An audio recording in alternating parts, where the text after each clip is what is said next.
Bismillahirrahmanirrahim. Assalamualaikum warahmatullahi wabarakatuh. Selamat datang para sobat informasi di podcast Deep Dialog Komisi Informasi Pusat. Seperti biasa, Komisi Informasi Pusat menghadirkan figur-figur yang istimewa yang akan memberikan inspirasi dan insight buat kita semua. Tentunya tetap berhubungan dengan keterbukaan informasi publik. Bulan April ini kita ketahui adalah hari yang sangat spesial. Karena ada dua momen di luar momen-momen lain, yaitu momen hari lahirnya Kartini. Sebagai informasi juga, Undang-Undang Nomor 14 Tahun 2008 juga hadir pada tanggal 30 April 2008. Jadi, figur yang akan hadir hari ini adalah figur perempuan yang tangguh, yang sekaligus menjadi pemimpin salah satu lembaga BUMN. Siapa dia? Mari kita sapa, yaitu Ibu Eka Fitria. Apa kabar Ibu? Selamat datang di forum kami. Ibu Eka Fitria adalah salah satu figur perempuan yang terpilih menjadi pemimpin di salah satu lembaga, yaitu Bank Mandiri, yang saat ini menduduki posisi Direktur Human Capital and Compliance. Demikian ya Bu ya? Betul, mohon maaf kalau saya salah.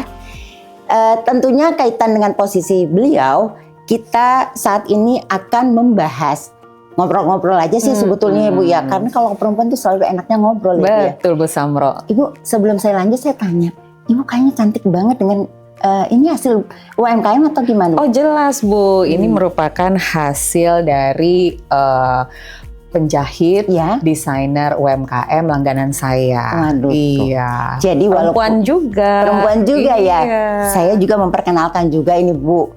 Kalau ditanya di mana saya beli, nanti dianggap endorse ya. Tapi ini memang hasil UMKM. UMKM yang nilainya sangat mudah terjangkau. Artinya kita para perempuan tangguh ini tetap mengedepankan UMKM ya Bu. Pasti ya? dong, pasti dong. Terima kasih Bu. Biar belanjanya bisa lebih banyak.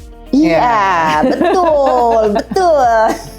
Ya kan, itu artinya kita lihat bersama bahwa perempuan itu selalu memperhatikan bagaimana support kepada para UMKM. Support kepada lingkungannya Bu, termasuk kepada Ibu sebagai posisi human capital, tentunya melihat bagaimana keberlangsungan para pegawai-pegawai yang multi talenta yang bisa dikedepankan untuk kesetaraan, gitu ya Bu. Betul sekali Bu. Izin saya mengungkap apa yang menjadi topik hari ini adalah penguatan SDM, peran kepemimpinan dalam mendukung perempuan serta inklusivitas bagi teman-teman difabel di dunia kerja. Bu Eka, saya sebetulnya sangat paham bahwa menjadi pimpinan di Human Capital itu nggak mudah ya Bu ya. Bisa Ibu ceritakan bagaimana ruang lingkup yang Ibu tangani dalam posisi ini? Dengan senang hati Bu Samro.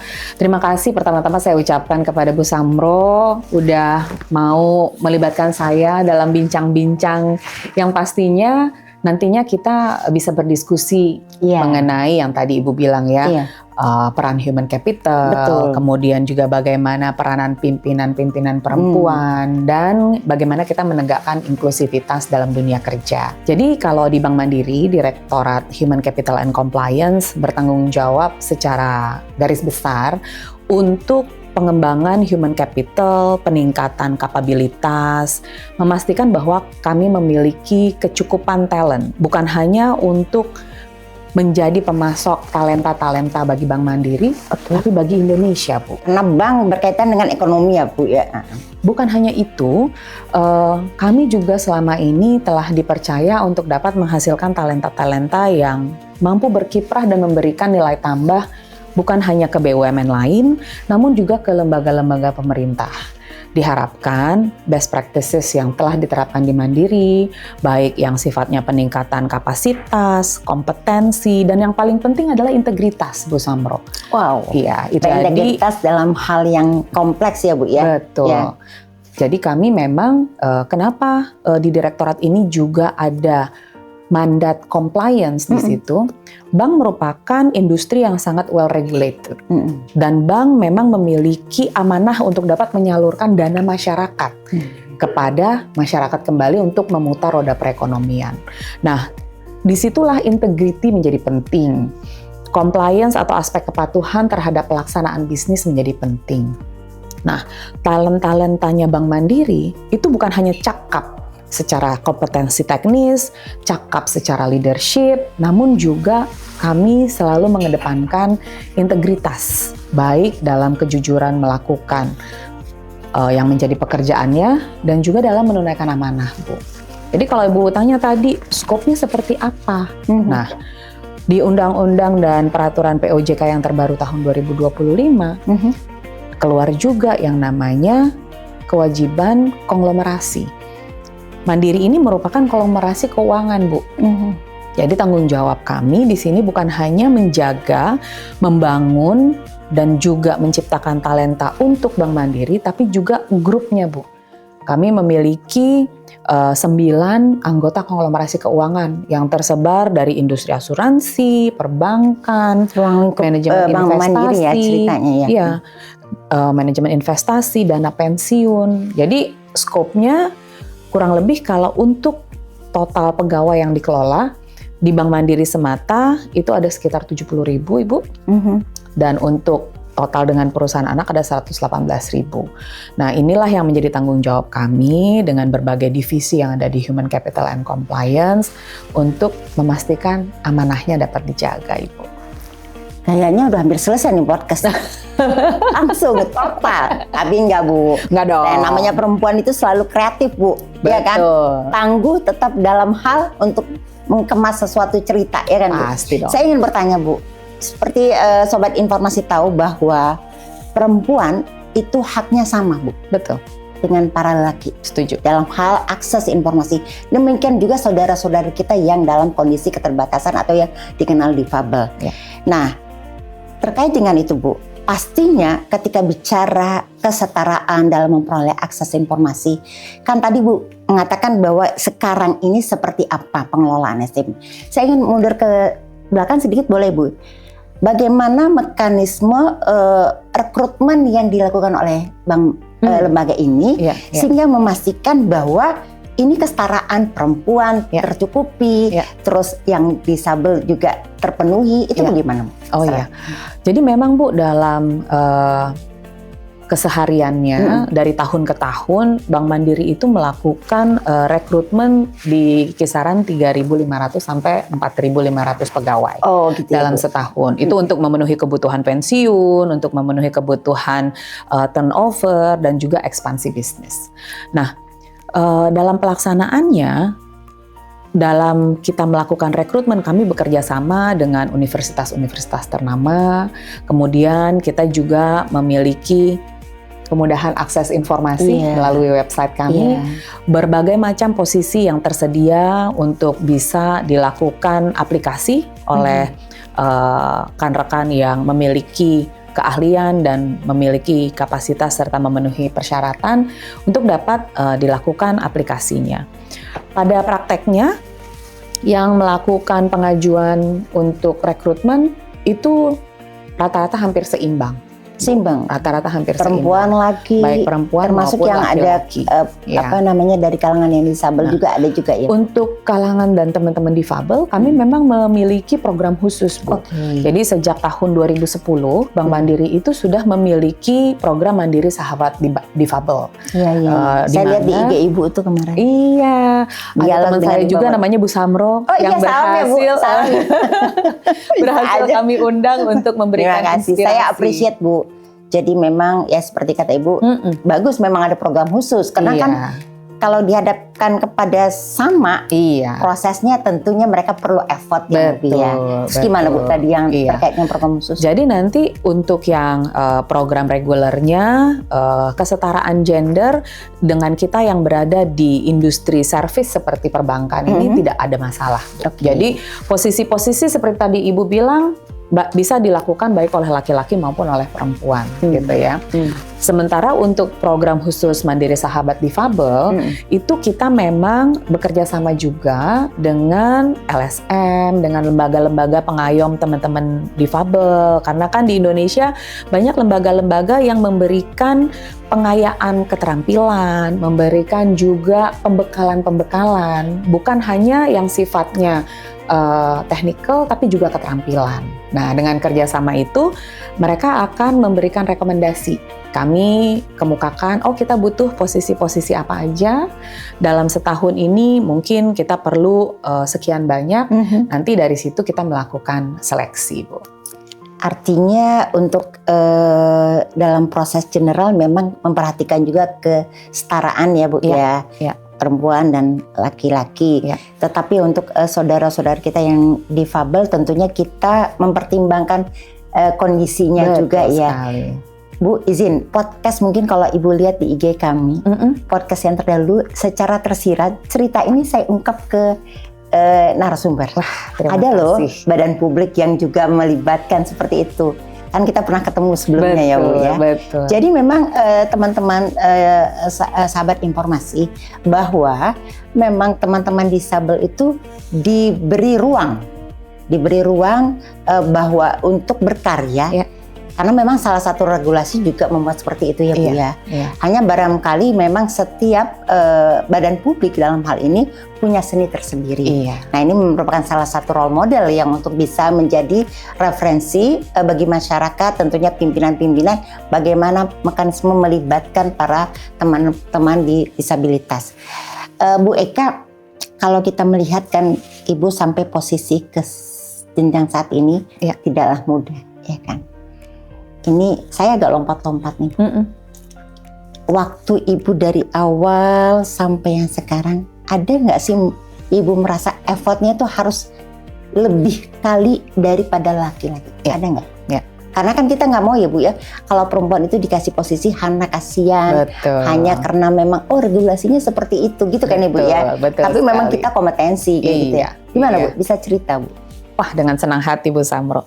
Jadi memang waktu saya pertama kali join dengan Bank Mandiri, itu masih banyak kebijakan-kebijakan di saat itu yang memang agak bias gender gitu ya. Kalau untuk proses kompetisinya, penerimaan pegawainya itu sama, semua sama ya.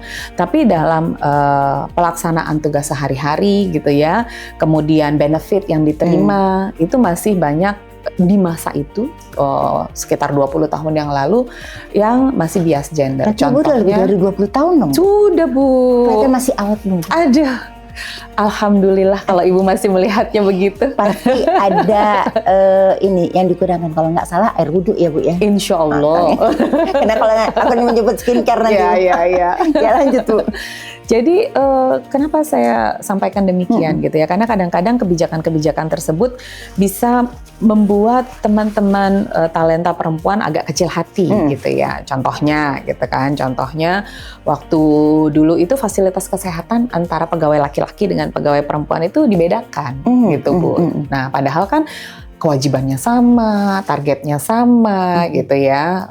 Dan alhamdulillah sekarang hal tersebut sudah tidak terdapat bias gender untuk policy tersebut. Karena Dir HCC-nya adalah perempuan tangguh. Nggak juga, justru yang menjadi pionir Bu di Bank Mandiri untuk kebijakan-kebijakan yang anti bias gender bukan hanya penggiat perempuan. Jadi banyak juga para pejabat-pejabat laki-laki yang menjadi mitra strategis kami untuk bisa membalance hal tersebut. Ya, memang lebih clear ya kalau kita yang menyuarakan kesannya subjektivitas. Betul. Ya kan? Tapi ketika ada sisi lain, pihak lain itu kelihatannya lebih objektif gitu. Betul. Ada tantangan lagi Bu? Pasti. Jadi pada saat saya pertama join di Bank Mandiri, posisi saya waktu itu sempat ke cabang sebentar di Medan dan kemudian ditarik ke head office untuk posisi treasury trader. Nah, memang di treasury ini identik dengan male domination. Ya Bu ya, trading, falas gitu kan ya, pasar keuangan yang membutuhkan pengambilan keputusan yang sangat cepat, decisive gitu kan ya, mampu mengakses risiko secara cepat. Dan hal-hal tersebut ada stigma bahwa kalau laki-laki itu dia lebih menggunakan logika, perempuan lebih menggunakan emosionalnya gitu kan. Stigmanya itu nggak terus berlanjut Bu kayaknya ya. Sampai sekarang masih. Gimana ya, cara ya. menghapusnya juga kesusah. Betul. Ya. Kita sebenarnya memang kuncinya waktu itu saya juga bertekad untuk membuktikan bahwa stigma perempuan menggunakan mungkin feeling itu bisa jadi kekuatan, bukan jadi kelemahan. Di saat itu juga ada stigma bahwa kalau pegawai perempuan muda nanti akan menikah. Setelah menikah akan memiliki anak. Dan Setelah ada cuti memiliki hamil, anak, ada. betul, tidak akan produktif karena mengedepankan keluarga, gitu ya. Betul. Jadi pada saat saya waktu itu cuti dalam rangka di tahun tersebut saya hamil dan ada fasilitas cuti melahirkan selama 3 bulan, target saya dalam setahun itu tidak saya kurangi, Bu. Walaupun berarti masa kerja saya berkurang 3 bulan kan? Iya, karena cuti hamil. Karena cuti melahirkan tadi. Nah, saya buktikan di situ kepada atasan saya bahwa walaupun saya mendapatkan waktu bekerjanya di diskon 3 bulan, saya tetap bisa mendeliver target 1 tahun. Jadi ada kalanya target harian saya itu jauh lebih besar dibanding senior saya. Tapi di situ saya buktikan bahwa perempuan itu bisa loh mendeliver. Itu baru 9 bulan ya Bu ya? Yes. Gimana kalau 12 bulan pasti melampaui Bisa target melampaui laki-laki lebih banyak gitu kan lagi, ya. gitu kan. Tuh dengar laki-laki yang menjadi sobat informasi. Jadi perempuan punya kekuatan tangguh ya. Harus. Tapi memang saya akui kenapa dalam hal ini kita juga harus saling menguatkan.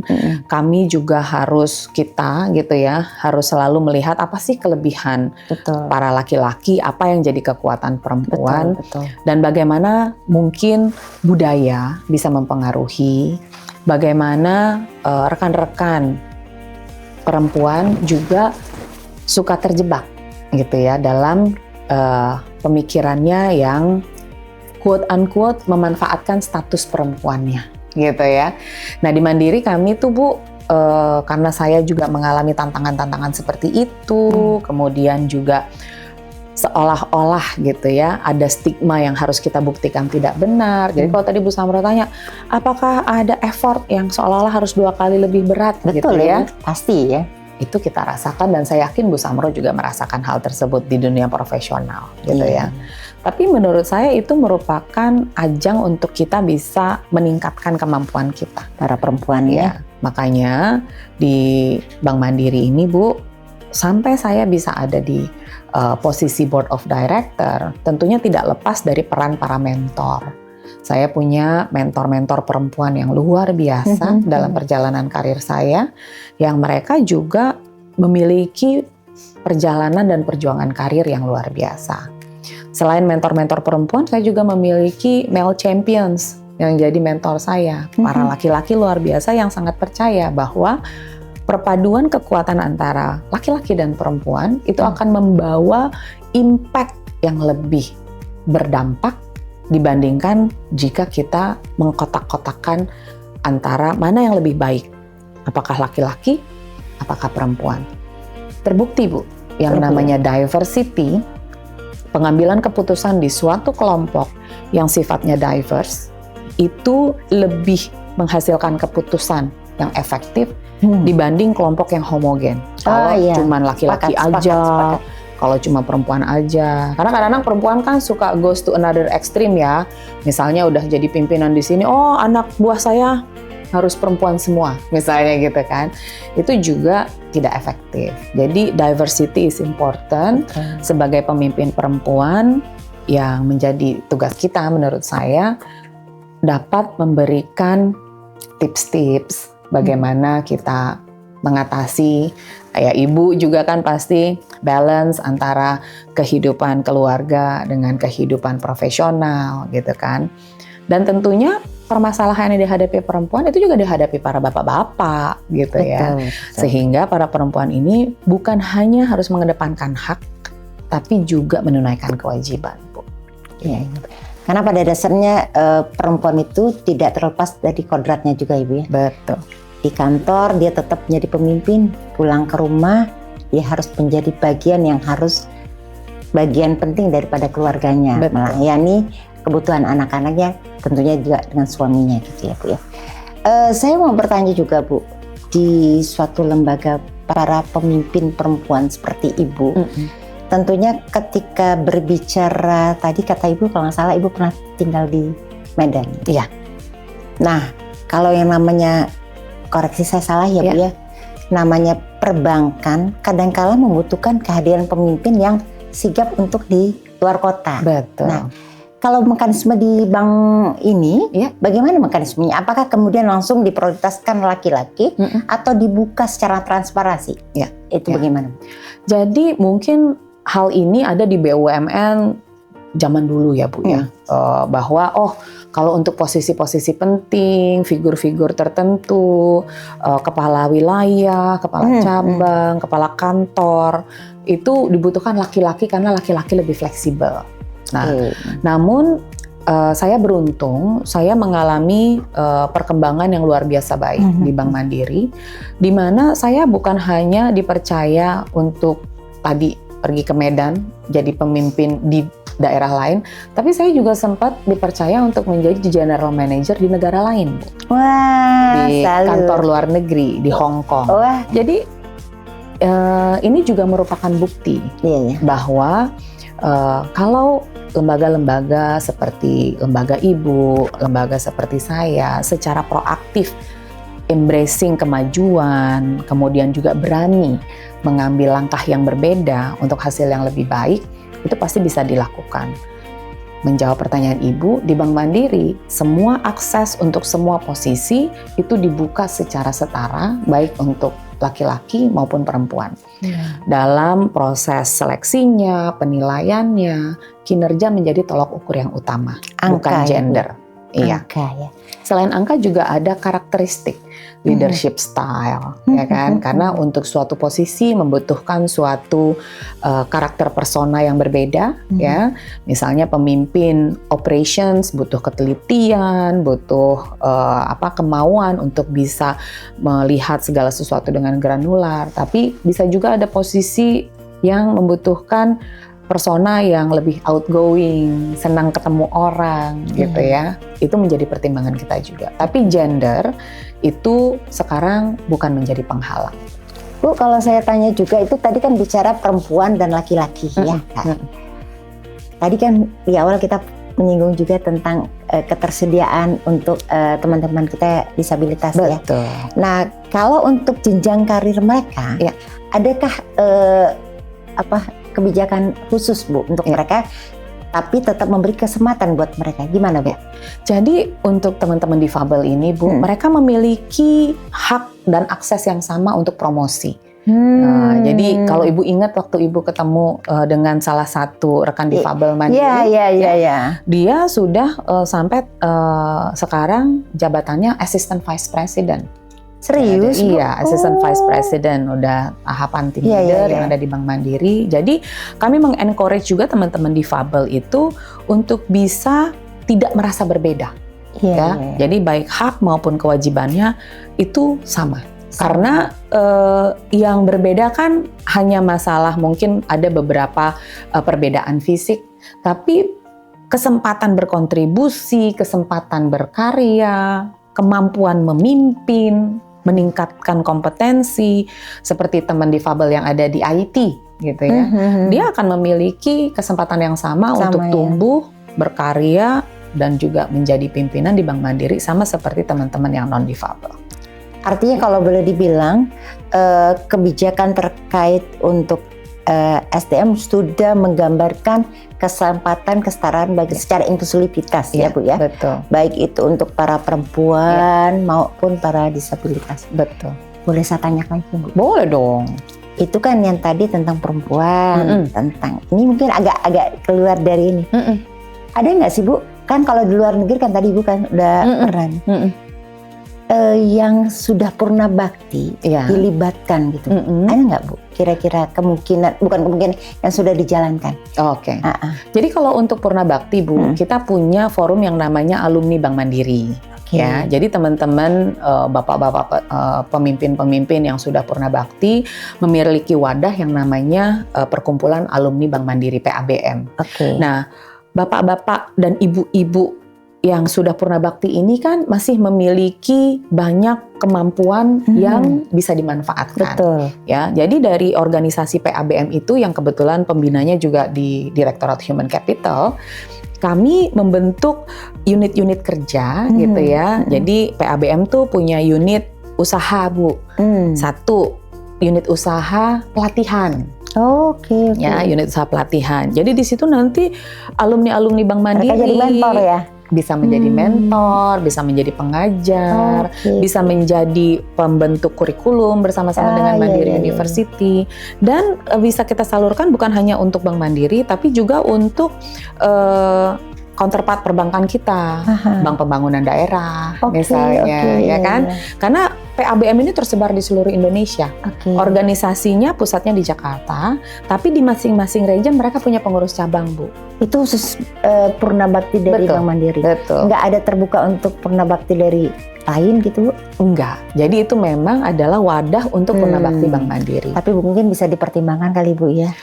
Pada prakteknya tetap mengai. Enggak. Pada prakteknya sih mereka bekerja sama, Bu. Jadi masing-masing jadi partner ya. Betul. Melibatkan yang dari yang lainnya. Institusi mereka kan punya wadahnya. Betul. Kan? Jadi wadah PABM ini bisa bekerja sama dengan wadah Purna Bakti yang lain. Tapi in terms of keanggotaan itu memang ditujukan khusus untuk Purna Bakti Dimaklumi, Bank Bu. Mandiri. Artinya dalam hal ini ada 3 hal ya. Perempuan diperhatikan, disabilitas juga diperhatikan, dan juga Purna Baktinya juga diperhatikan gitu. Kalau menurut Ibu, tantangan yang paling berat untuk mengelola SDM itu apa, Bu, kira-kira? Sebenarnya dalam kondisi geopolitik yang seperti sekarang, tantangan yang seperti sekarang, yang paling menjadi fokus utama adalah membangun culture.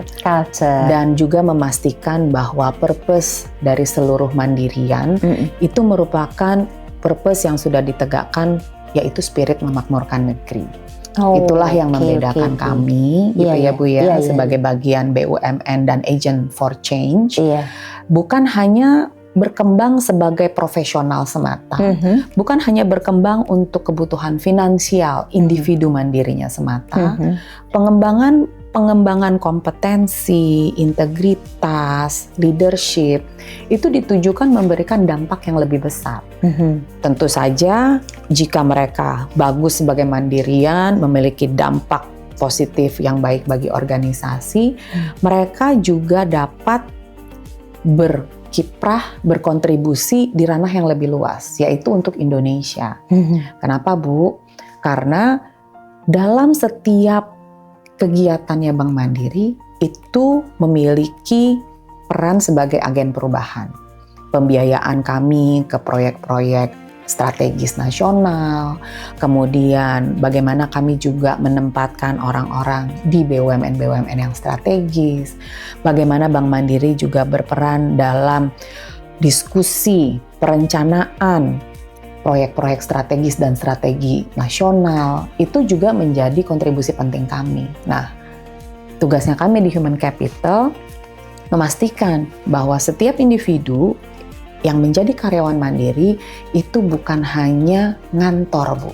Bukan hanya bekerja, ya, bukan hanya bertujuan mendapatkan impact financial semata, namun juga memiliki culture dan memiliki purpose untuk spirit memakmurkan negeri. Luar biasa, Ibu. Dan itu bagiannya adalah perempuan di situ ya, Bu ya. Perempuan berperan aktif tentu saja. Kalau sekarang kan zamannya katanya digitalisasi, zaman AI gitu ya, Bu. Itu kalau ke depannya itu strategi untuk keterbukaan informasi bagi para, ini pasti kan secara tidak disadari juga teman-teman yang anak-anak muda agak-agak mungkin ada kegalauan juga ini ke depannya seperti apa. Maksudnya bukan di Bank Mandiri aja mungkin teman. Jadi memang, Bu, untuk AI ini menurut saya kita bisa melihat kesempatan kita untuk bisa menerapkan AI bukan sebagai ancaman, Bu. Nah, ya, bukan sebagai tapi ancaman, peluang ya. Tapi peluang gitu. Karena memang dulu ada kekhawatiran bahwa artificial intelligence ini akan replacing gitu kan ya, human workforce gitu ya. Nah, dalam perkembangannya bukan menggantikan, tapi kita juga harus beradaptasi. Hal-hal apa yang mungkin memang kalau kita sebagai manusia, sebagai pengelola human capital tidak beradaptasi, kita bisa tergantikan Iya. Ya, contohnya untuk pekerjaan-pekerjaan analisa dasar, Udah mulai. itu sudah sangat bisa dilakukan oleh AI. Makanya yang namanya junior analis misalnya di sekuritas, di bank, itu kebutuhannya mungkin udah tidak sebanyak dulu.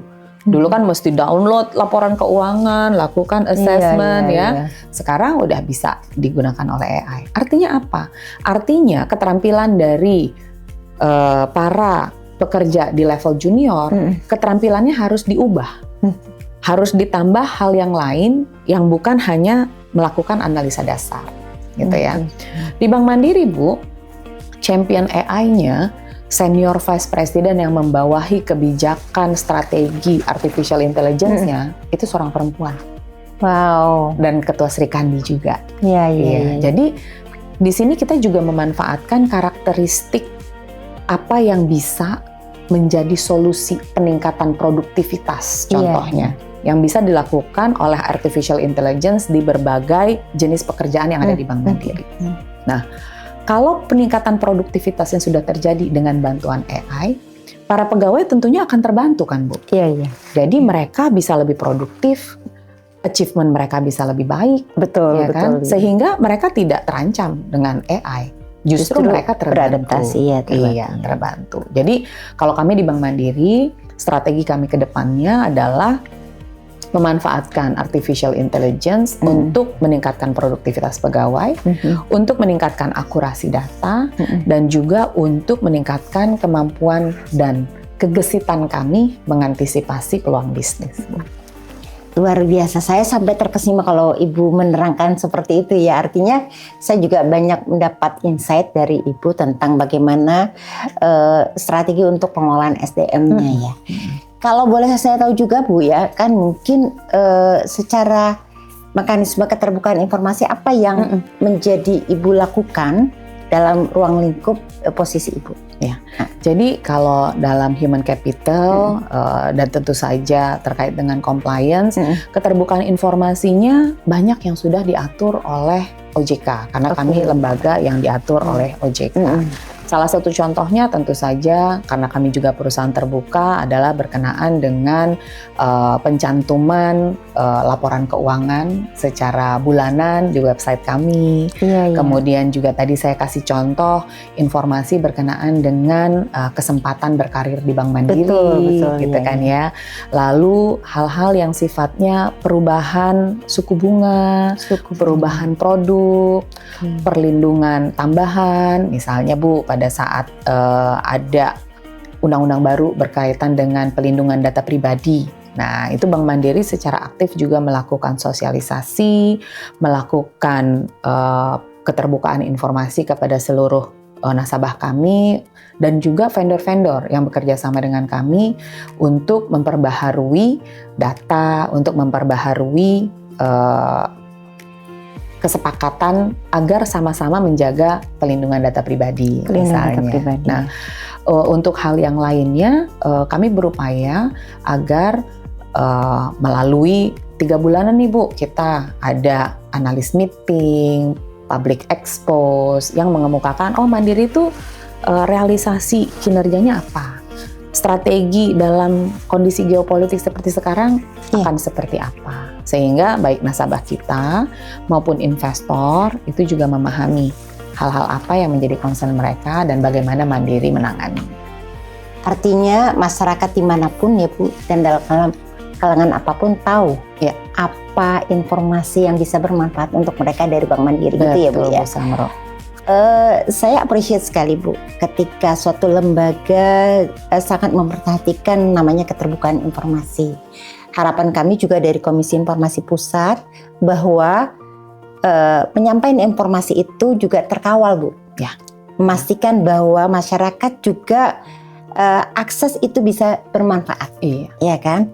Sehingga teman-teman para anak muda yang katakanlah dari wilayah timur bisa juga berkarya di sini dengan informasi yang ada di websitenya Ibu. Dan mungkin dengan edukasi-edukasi yang sudah Ibu lakukan, timnya Ibu dan lembaga ini lakukan, sehingga teman-teman yang katanya dalam keterbatasan keuangan bisa tersupport ya Bu dengan adanya beasiswa. Saya dengar kalau namanya lembaga perbankan, lembaganya BUMN sangat aware yang namanya beasiswa ya Bu ya, sehingga harapannya tadi kata Ibu kan proses seleksi berkolaborasi dengan lembaga perguruan tinggi, ya kan? Iya. Tentunya dari mereka juga kita tahu mana-mana yang anak muda yang perlu kita support untuk beasiswa. Karena sayang sekali rasanya Bu, ketika bicara informasi sudah dimuat, itu hanya yang sekelintir yang tahu, tidak tersampaikan. Tapi saya yakin lah yang namanya lembaga sekelas ini tentunya sangat mengawal itu ya Bu ya. Dan kami harapan juga Bu, bagi teman-teman sahabat informasi yang ada di daerah 3T, ya Bu ya, dapat memanfaatkan yang namanya kesempatan berkarya, ya kan? Tentunya dengan kesempatan berkarya, kesempatan disupport untuk pendidikannya ya Bu ya, karena namanya sekelas Bank Mandiri tidak hanya untuk mengedepankan dari profitabilitas, tapi yang tadi membangun negeri. Betul, gitu ya betul. Bu. Boleh saya tambahkan Bu, untuk daerah 3T itu, Bank Mandiri juga punya program khusus pengembangan yang kita sebut rekrutmen untuk calon pimpinan daerah khusus. Dulu Ibu pernah sebelum itu sampaikan itu ya. Betul. Jadi memang mereka dikhususkan untuk. Betul. Jadi proses rekrutmennya berbeda, proses tesnya juga berbeda, karena nggak bisa disamakan dengan teman-teman yang ada di Sumatera, Pulau Jawa gitu ya. Jadi kami memiliki mekanisme supaya putra-putra daerah yang berada di daerah 3T, di daerah timur, itu bisa juga menjadi bagian dari Bank Mandiri, pimpinan Bank Mandiri dengan program yang lebih intensif. Jadi mungkin kalau di Pulau Jawa, di Sumatera, itu mereka memang bekerjanya di situ, menjadi bagian dari Bank Mandiri yang ada di situ. Nah, teman-teman yang di 3T ini sebagai putra daerah, sebagai bagian dari pengembangannya, kami datangkan ke Jakarta, kami bekali selama 6 bulan di sana, ditambah lagi 6 bulan lagi untuk merasakan bagaimana mekanisme bekerja di ibu kota, bagaimana menghadapi nasabah-nasabah yang mungkin tuntutannya jauh lebih kompleks, lebih banyak variasinya, sehingga mereka pada saat kembali ke kampung halamannya itu bisa membawa best practices yang mungkin belum terjadi di daerah-daerah 3T dan membawa berbagai hal yang sudah mereka pelajari di ibu kota. Tadi kalau tidak salah di awal ada Ibu menyampaikan tentang poin integritas. Seperti apa gambaran integritas yang Ibu maksud di sini? Jadi memang sejak awal rekan-rekan itu bergabung dengan Bank Mandiri, dari pembekalan di depan, nilai, value, dan culture itu sudah mencakup hal-hal yang mengedepankan integritas. Kemudian di Bank Mandiri juga setiap pegawai ini memiliki akses yang aman untuk whistleblowing system. Jadi apabila tidak tertutup channel untuk bagi mandirian yang mungkin ya khawatir sarananya adalah namanya letter to CEO. Ibu sudah mengenal Komisi Informasi Pusat. Boleh sebutkan 2 kata saja Bu tentang Komisi Informasi Pusat? Kami sangat mengapresiasi berbagai inisiatif dan juga berbagai pembekalan ya Bu ya yang telah diberikan oleh Komisi Informasi Pusat terhadap lembaga-lembaga publik seperti kami, dan bersama-sama Bu dengan KIP kami yakin bahwa hak masyarakat Indonesia untuk bisa mendapatkan akses informasi yang reliable, mudah dijangkau akan bisa menjadi salah satu kekuatan Indonesia untuk menjadi masyarakat yang sadar dan melek informasi ya Bu. Saya terkesima, saya minta 2 kartu dikasih banyak. Itu karakteristik perbankan. Kayaknya waktu podcast pertama juga gitu. Saya minta 2 kartu. Saya sengaja memancing. Karena saya akan dikasih lebih. Itu memang bentuk layanan ya Bu ya. Baik Ibu, pada dasarnya kami sekali lagi sangat mengapresiasi apa yang dilakukan oleh suatu lembaga yang komit kepada namanya kepercayaan. Dan kita tahu namanya kepercayaan itu tidak mudah untuk mengawal. Itu akan tersupport dengan transparansi yang nuansanya pasti kepada publik. Tadi beberapa hal itu sudah menyampaikan, termasuk yang masalah integritas, termasuk masalah sarana data CEO. Itu bagian cerminan mekanisme yang disediakan oleh badan publik, disediakan oleh BUMN, disediakan dalam hal ini tentunya Bank Mandiri ya kan belum tentu juga semua BUMN melakukan itu, akan berbeda, bahwa transparansi akan diakomodir tapi dengan tetap mengedepankan etika ya kan, komunikasi. Saya juga terima kasih ada pantun yang disediakan Mbak Tia nih. Cakep. Mbak Tia, terima kasih Mbak Tia. Ada 2 nih. Pergi ke taman memetik melati. Cakep. Melati kayaknya ungu nih ya. Harum baunya ya kan, kita marun. SDM kuat jadi kunci negeri, inklusif dan setara. Tujuan kita semua. Luar biasa. Kami sekali lagi terima kasih kepada Ibu Eka Fitria selaku Human Capital and Compliance. Dengan senang Kami hati, sangat Bu. yakin dengan komitmen kepada pelaksanaan keterbukaan informasi. Ibu merupakan figur perempuan yang ikut memberikan nuansa kepada masyarakat bahwa memang keterbukaan informasi adalah hal yang namanya keniscayaan untuk mengawal good governance dan pada intinya nanti akan memberikan kebermanfaatan bagi masyarakat. Ada pesan lain Bu yang mau Ibu sampaikan dalam hal ini sebagai memaknai Hari Kartini dan hari lahirnya Undang-Undang Nomor 14. Ada pesan apa Bu? Mungkin saya mengajak seluruh perempuan hebat di Indonesia untuk kita jangan pernah membatasi diri, jangan pernah meragukan potensi kita, dan mari selalu semangat untuk berkontribusi bagi Indonesia. Perempuan tangguh itu tidak lahir dari instan, tapi tentunya lahir dari seorang perempuan yang istimewa. Negeri yang hebat tentunya tidak hanya didukung oleh laki-laki, tetapi tetap ada dengan perempuannya. Laki-laki yang berhasil ada di belakangnya adalah perempuan. Mari kita sama-sama dukung yang namanya kehadiran para perempuan tangguh menjadi pemimpin.